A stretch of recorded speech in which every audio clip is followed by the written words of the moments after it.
Hello students, welcome. जैसा आप लोग जानते हैं कि इस बार एकेटीयू ने ऑनलाइन एग्ज़ाम लेने का निर्णय लिया है और ये जो ऑनलाइन एग्ज़ाम आपके होंगे ये 1.5 आवर का एक एग्ज़ाम होगा और इसमें जो है 50 मल्टीपल चॉइस क्वेश्चंस आएंगे। तो आज से हम एक सीरीज शुरू कर रहे हैं मल्टीपल चॉइस क्वेश्चन की। ये आपको एग्जाम में हेल्प करेंगे, लेकिन आपको इसके अलावा जो पहले मैंने वीडियो अपलोड किए हैं सारे उनको थॉरोली जब आप लोग सुनेंगे तो आपको आंसर्स मल्टीपल चॉइस क्वेश्चंस के वहीं से मिलेंगे। ठीक है। और इसमें मैं जो आपको मल्टीपल चॉइस क्वेश्चंस बताऊंगा उसके आंसर के साथ बताऊंगा। तो आप लोग जो क्यों हमारे 2 यूनिट कंप्लीट हो चुकी हैं वो वीडियो सारे देखें। और यहाँ पे हम मल्टीपल चॉइस क्वेश्चन जो शुरू कर रहे हैं सीरीज, ये यूनिट वाइज शुरू कर रहे हैं। तो चलिए आज हम पहले यूनिट 1 के मल्टीपल चॉइस क्वेश्चंस को देखते हैं। तो पहला इसमें क्वेश्चन है, रफली the time period of Indus valley civilisation varies between. जो इंडस वैली सिविलाइजेशन है उसका जो टाइम पीरियड है वो क्या माना गया है। तो इसमें 4 ऑप्शन दिए गए हैं। तो इसका जो राइट और करेक्ट आंसर है वो है 300 से लेके 1500 बीसी। तो जो ये इंडस वैली सिविलाइजेशन है वो 3000 बीसी में कहीं जाके इसका ओरिजिन हुआ था और धीरे धीरे ये फ्लरिश हुई और 1500 बीसी तक आते आते ये क्या होने लग गई थी, ये डेक्लाइन होने लग गई थी। तो इसका आंसर क्या है? आंसर है इसका सी। सेकंड क्वेश्चन है, इन द अर्ली वैदिक period one system was based on. जो वैदिक सिस्टम था, हमारा वैदिक पीरियड था, उसमें जो वन सिस्टम बनाया गया था जिसमें सोसाइटी को 4 वर्णों में डिवाइड किया गया था, ब्राह्मण, क्षत्रिय, वैश्य और शूद्र। तो बेसिकली वो जो वन सिस्टम था वो किसके ऊपर बेस्ड था? एजुकेशन, ऑक्यूपेशन, बर्थ और टैलेंट। तो इसका आंसर है बी, ऑक्यूपेशन। ऑक्यूपेशन के ऊपर बेस्ड था, क्योंकि जो भी ह्यूमन बीइंग जिस तरह का ऑक्यूपेशन करेगा वो उस वर्ण सिस्टम का पार्ट बन जाएगा। अगर कोई बहुत ज्यादा पढ़ लेगा तो वो ब्राह्मण वर्ण में चला जाएगा। अगर कोई सोल्जर बननेगा आगे चल के तो वो क्षत्रिय कास्ट में चला जाएगा। तो बेसिकली ये ऑक्यूपेशन के ऊपर डिपेंड करता था।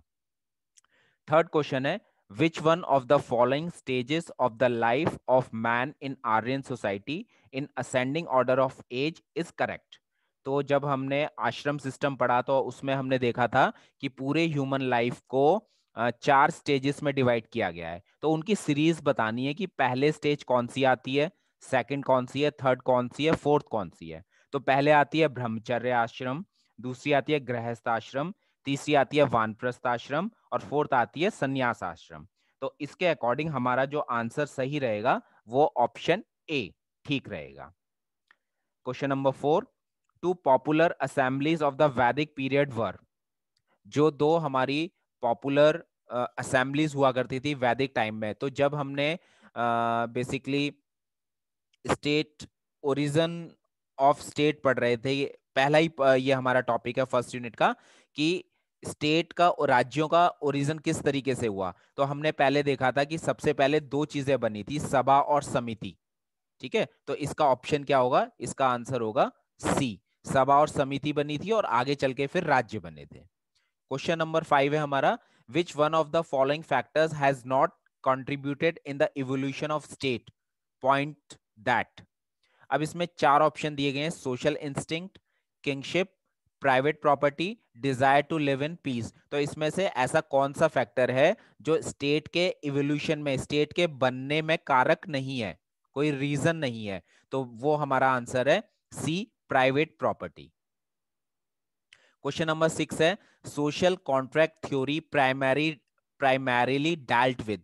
जो सोशल कॉन्ट्रैक्ट थ्योरी है या सिंपली इसको कॉन्ट्रैक्ट थ्योरी भी बोलते हैं, तो हमने 4 तरह की थ्योरी पढ़ी थी। तो बेसिकली कॉन्ट्रैक्ट थ्योरी किस बारे में है? क्या ये नेचर ऑफ स्टेट के बारे में है, ओरिजिन ऑफ स्टेट के बारे में है, पर्पस ऑफ स्टेट के बारे में, या फंक्शन ऑफ स्टेट के बारे में? तो इसका आंसर है B, origin of state. Next question है, point out one of the theories which stresses that state is handiwork of God.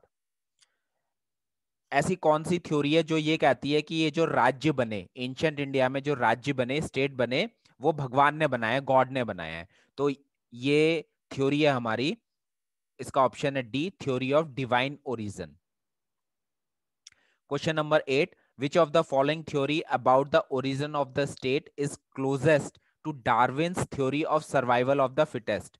तो आपने डार्विन की थ्योरी पढ़ी है, सर्वाइवल ऑफ द फिटेस्ट, है ना? तो उसके क्लोजेस्ट जो थ्योरी है इन चारों में से कौन सी है? क्या वो इवोल्यूशनरी थ्योरी है, डिवाइन थ्योरी है, फोर्स थ्योरी है, या मिस्टिकल थ्योरी है?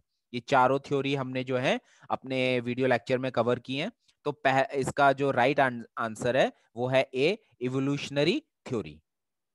नेक्स्ट है अकॉर्डिंग टू फोर्स थ्योरी। अब फोर्स थ्योरी क्या होती है ना? अगर आपको ये पता है फोर्स थ्योरी क्या होती है तो इसका आंसर आप बहुत इजीली पता कर पाएंगे। फर्स्ट ऑप्शन है force was one of the important factor, कि जो स्टेट का ओरिजिन है उसमें इंपॉर्टेंट फैक्टर है फोर्स। स्टेट का जो ओरिजिन है उसमें अकेला फैक्टर है force. Will not force is the best is of state. और लास्ट है spiritual force was the most important factor. तो बेसिक इसका जो राइट आंसर है वो है ऑप्शन बी। जो फोर्स थ्योरी के अकॉर्डिंग जो फोर्स होता है, बल होता है, वही इकलौता कारण होता है जो आगे चल के स्टेट बनने में हेल्प करता है। Then question number 10, name the theory which states that kingship was given divine sanction and the king was considered himself a god who contained the powers of important gods। ऐसी कौन सी theory है जो ये कहती है कि राजा के पास कोई दैवीय शक्ति होती है और राजा जो है खुद ही एक तरह से गॉड का रिप्रेजेंटेटिव नहीं है बल्कि वो गॉड ही है, और राजा के अंदर कई इंपॉर्टेंट गॉड्स जो होते हैं जैसे वरुण गॉड, अग्नि गॉड, इनकी पावर्स होती हैं। तो ये थ्योरी कौन सी है?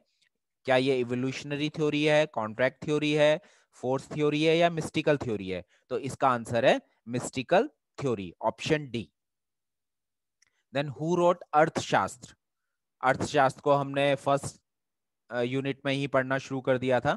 तो अर्थशास्त्र किसने लिखा? विष्णुगुप्त ने, चाणक्य ने, या कौटिल्य ने? है ना? तो यहाँ पे आंसर जो है वो है all of the above. All of the above इसलिए आंसर है क्योंकि विष्णुगुप्त, चाणक्य या कौटिल्य एक ही पर्सन के नाम है। कौटिल्य को विष्णुगुप्त या चाणक्य भी बोलते थे, या चाणक्य को विष्णुगुप्त और कौटिल्य भी बोलते थे, इसलिए ऑप्शन डी रखा गया है, ऑल ऑफ द अबव। ताकि अगर क्वेश्चन एग्जाम में कैसे भी पूछा जाए, ठीक है, कि चार ऑप्शन में से विष्णुगुप्त हो तो आप विष्णुगुप्त पे लगा पाए, चाणक्य हो तो चाणक्य पे लगा पाए, कौटिल्य हो तो कौटिल्य पे लगा पाए। ठीक है, तो ये तीनों ही एक ही पर्सन के नाम है। नेक्स्ट है the Saptanga theory of state, theory of 7 limbs of the state was propounded by. तो सप्तंगा थ्योरी किसने दी थी? कौटिल्य ने अपने अर्थशास्त्र में दी थी, या मनु ने मनुस्मृति में दी थी, या कलहन ने राजतरंगिणी में दी थी, या बाण भट्ट ने हर्ष चरित्र में दी थी? तो बहुत सिंपल सा क्वेश्चन है ना? इसका आंसर है कौटिल्य ने अर्थशास्त्र के अंदर theory of Saptanga theory of state दिया है। नेक्स्ट क्वेश्चन है which of the following is not a part of Saptanga theory propounded by Kautilya? Kautilya ने जो सप्तंग थ्योरी दी है या 7 limbs of the state theory दी है, इन चारों में से उन सातों का पॉइंट कौन सा नहीं है ना? तो जनपद, डंडा, पुरोहित, या किंग? तो इसका आंसर है पुरोहित, है ना? पुरोहित जो है वो सप्तंग थ्योरी का पार्ट नहीं है। नेक्स्ट है the Saptanga theory of state, state of 7 limbs of the state was propounded by. ये क्वेश्चन यहाँ पे रिपीट हो गया है तो इसका आंसर है कौटिल्य इन अर्थशास्त्र। नेक्स्ट है which of the following are called purushartha? पुरुषार्थ किसको कहा गया है ना? तो पुरुषार्थ बेसिकली हमने पढ़ा था, उसके 4 पार्ट होते हैं, धर्म, अर्थ, काम एंड मोक्ष। तो इसका आंसर क्या हो गया? इसका आंसर हो गया all of the above. Then dash means salvation और liberation from the cycle of birth and death. Birth होना, फिर डेथ होना, और फिर दोबारा से बर्थ होना, और फिर डेथ होना, ये जो साइकिल चलती है, इससे छुटकारा पाना, इससे लिबरेशन पाना, क्या कहलाता है? क्या वो अर्थ कहलाता है, मोक्ष कहलाता है, काम कहलाता है, या धर्म कहलाता है? तो इसका आंसर है मोक्ष। Question number 17, the four fold वर्ण सिस्टम कंसिस्ट ऑफ। जो हमारा वर्ण सिस्टम है उसमें 4 वर्ण कौन कौन से हैं?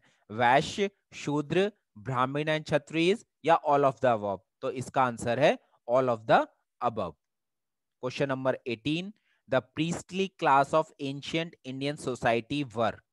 जो प्रीस्टली क्लास थी एंशियंट इंडिया की, वो कौन सी थी? प्रीस्टली क्लास का मतलब जो पंडित हो गए, जो पुजारी हो गए, है ना, जो पढ़ने लिखने का काम कर रहे हैं। तो क्या वो वैश्य थे, शूद्र थे, ब्राह्मण्स थे या क्षत्रिय थे?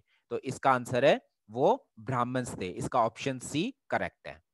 Question number 19, which was the purest and most favoured form of marriage in ancient India? तो हमने 7 तरह की मैरिज पढ़ी थी। देव विवाह, अर्स विवाह, ब्रह्म विवाह, गंधर्व विवाह, असुर विवाह, राक्षस विवाह, पिशाच विवाह। तो इन जो हमने 8 तरह की मैरिज पढ़ी थी, इसमें सबसे प्योरेस्ट और सबसे फेवर्ड फॉर्म मैरिज की एंशियंट इंडिया में थी ऑप्शन सी, ब्रह्म विवाह। और क्वेश्चन नंबर 20 है, during the first 25 years of life a person led the life of a dash. Human life को हमने एंशियंट इंडिया में 4 स्टेजेस में, 4 आश्रम में डिवाइड किया गया है। पहला है इसमें ब्रह्मचर्य आश्रम, दूसरा है गृहस्थ, तीसरा है संन्यास, तीसरा है वानप्रस्थ और फोर्थ है संन्यास आश्रम। तो इसमें पूछा गया पहले 25 साल ह्यूमन लाइफ के वो किस तरह बिताता था? तो वो ब्रह्मचारी की तरह रहता था, ब्रह्मचर्य आश्रम का पालन करता था। तो इसका ऑप्शन है ऑप्शन बी, द ब्रह्मचारी। ठीक है, तो फर्स्ट यूनिट में से हमने आज 20 क्वेश्चन कवर किए। अब आगे भी हम ऐसे ही और क्वेश्चन कवर करते जाएंगे, तो उससे हमारे मल्टीपल चॉइस क्वेश्चंस की तैयारी जो है होती चली जाएगी। ठीक है, तो आप और भी जो स्टूडेंट्स हैं उनके साथ चैनल को शेयर कर दीजिए, ताकि वो भी इस चैनल का बेनिफिट उठा पाए। Thank you.